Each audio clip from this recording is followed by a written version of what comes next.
ఇలా 2 టేబుల్ స్పూన్ల నూనె పోసుకొని దాంట్లో ఉల్లిగడ్డ సన్నగా కట్ చేసుకొని వేసుకోవాలి.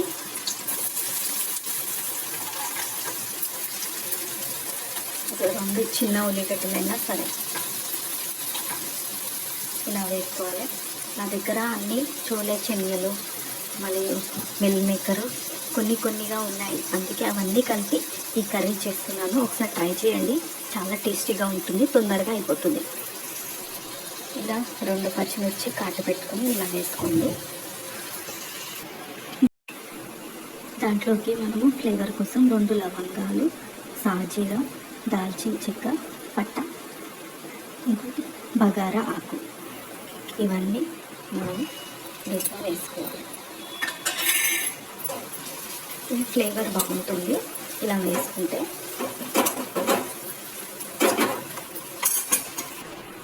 ఇప్పుడు కొత్తిమీర, పుదీనా ఈ 2 కడిగి వేసుకుందాం. ఇలా వేసుకోవాలి. నేనైతే ఇది పిల్లలకు స్కూల్ బాక్స్లోకి చేస్తున్నాను, తొందరగా అయిపోతుందని, మరి టేస్టీగా కూడా ఉంటుంది. దీంట్లోకి ఒక 4-5 టమాటాలు కట్ చేసి ప్యూరీ లాగా చేసుకోండి మిక్సీకి.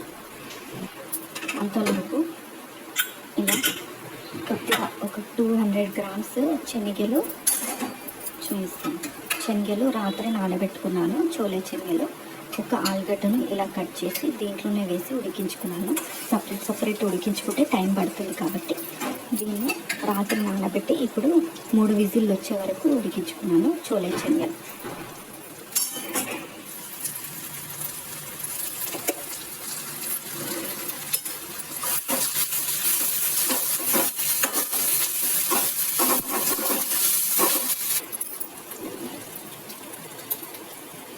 దీంట్లోకి ముందుగా నానబెట్టుకున్న మిల్ మేకర్ని వేసుకున్నాను.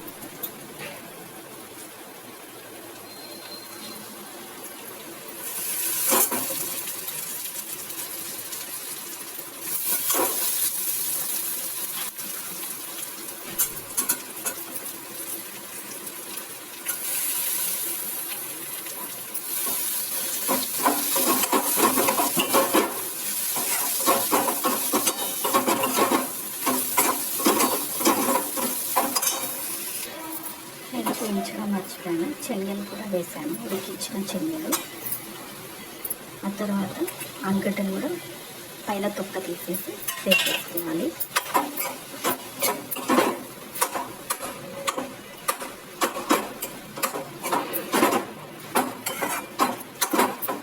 అంతలోపు మనం టమాటా ప్యూరీ వేసుకుందాం. టమాటా ప్యూరీ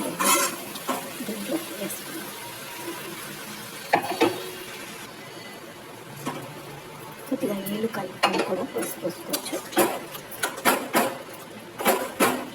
ఒక 2 నిమిషాలు ఉడకనివ్వండి. 2 నిమిషాలు ఉడికాక మనం కారం, ఉప్పు వేసుకోవాలి.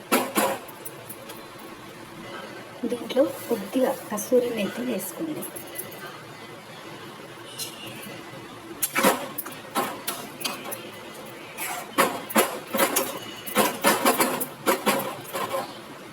ఇది ఒక 2 నిమిషాలు ఉడికించుకోండి. టమాటా పచ్చి వాసన పోయే వరకు ఉడికించుకోండి. ఈ కర్రీ అయితే పిల్లలు చాలా ఇష్టంగా తింటారు. మళ్ళీ దీంట్లో వేసినవన్నీ హెల్తీయే. చోలే శనగలు మరియు మిల్ మేకర్ అన్నీ హెల్తీ ఐటమ్సే వేసాము. దీంట్లో 1 స్పూన్ కారం,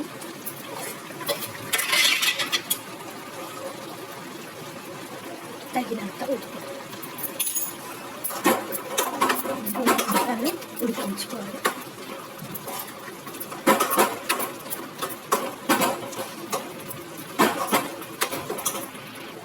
దీంట్లోనే 1 స్పూన్ ధనియాల పొడి వేసుకోండి. ఇది ఆప్షనల్ అండి, వేసుకోకపోయినా బాగానే ఉంటుంది. ఇష్టం ఉంటే కొద్దిగా చోలే మసాలా కూడా వేసుకోవచ్చు, టేస్ట్ బాగుంటుంది. నా వీడియో కనుక మీకు నచ్చినట్లయితే లైక్, షేర్, కామెంట్, సబ్స్క్రైబ్ చేసుకోండి.